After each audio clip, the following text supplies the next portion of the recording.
crossing swing. So, makikita nyo yung details. Ngayon, tatanggalin natin mga weapon para makita natin ng kanyang transformation. At the same time, ang kanyang palang so yan, nakita nyo yan. Kaya meron siyang hole dyan para dito sa gun na napapire out rin yan.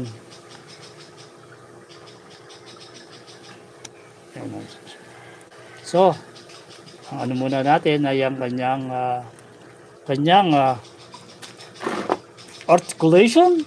Kanyang head nakakayuko ng ganyan. Nakakatungo siya ng ganon. Pwede rin naman ikot natin ng 360 pero ayoko pong gawin yun dahil luluwag po siya. Maganda naman yumuyo ko siya ng ganyan. Tapos, ang kanyang arm, yan. Ball joint po yan, ball joint. May ball joint siya dito. Kaya, hindi lang niya magagalaw ng hanggang galong sa likod dahil nga tatama siya ron.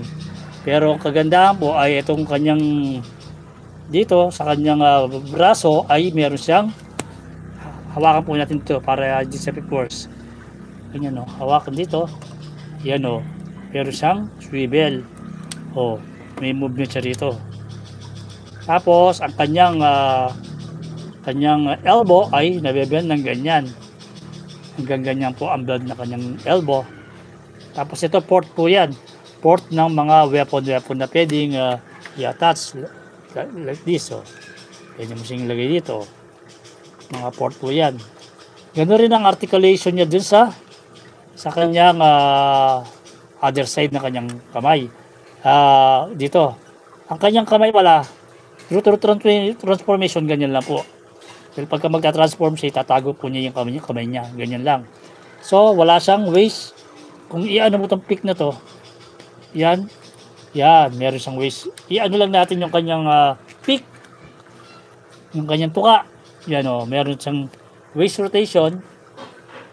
Kasi yan naka-attach yun. Iusog lang natin ng ganyan para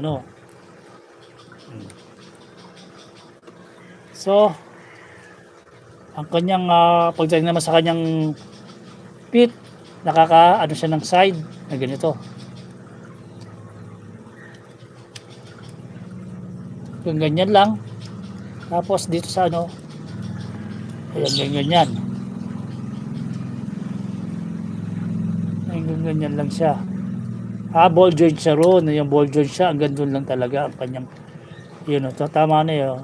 Hanggang ganyan lang sa side. Tapos ang kanyang bend ng kanyang knee ay ganyan. Although hollow to, kasi through transformation, ito kasi paano ito, papasok rin Tapos meron siyang swivel dito. Swivel. At dito, up and down lang. Ganyan lang portion ng kanya up and down, ganyan. Kasi nakatago ng ganyan yan So, ganyan lang ang kanyang Kaya, kung titignan nyo, meron pa rin siyang kumbaga, kung mayroon kang mga base na meron pa rin siyang articulation. Na-articulate mo pa rin siya na very nice. Yan. Ganyan ang kanyang articulation. So, kung paano mo na-articulate yung kabila ron, ganoon rin sa kabila. Tapos meron pa siyang swivel dito. Nagsiswivel dyan na may gagalaw natin siya ganyan. Kaya pwede siyang gumanyan dyan.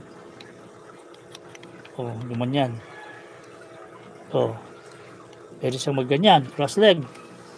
Para siya nakadikwatro. Pag nakaupo ay pwede rin. Na kung uupo siya, ay gaganyan mo lang yung kanyang medyo mahigpit nakita nyo. Pagka gusto nyo umupo ay makakaupo siya. Same time to pagka ginagalaw mo yung ating waist rotation, ay yung pick lang niya, yung tuka niya i-ano lang natin, posisyon natin. Pero may lock kasi yun tingnan, nakita mo? May lock yung tuka niya, may lock dito.